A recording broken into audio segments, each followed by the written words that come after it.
Welcome back for sports. It was a year filled with tragedy, heartbreak, and even frustration around the Northwestern State football program.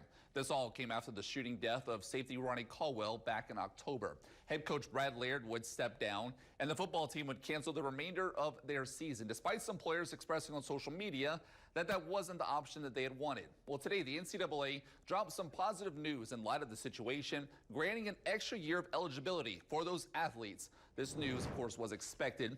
47 total players will get an extra year playing on the college field.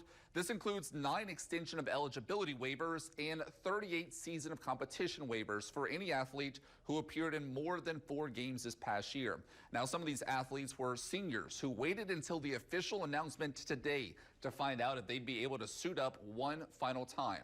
Northwestern State competed in just 6 games this year. The team had not won a game up until that point before the remaining 4 games were canceled.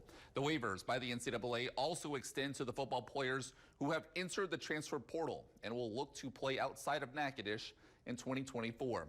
And according to multiple portal updates, over 10 NSU players have put their name in the portal. And for any player that appeared in 4 games or less this year, they will receive a red shirt for 2023.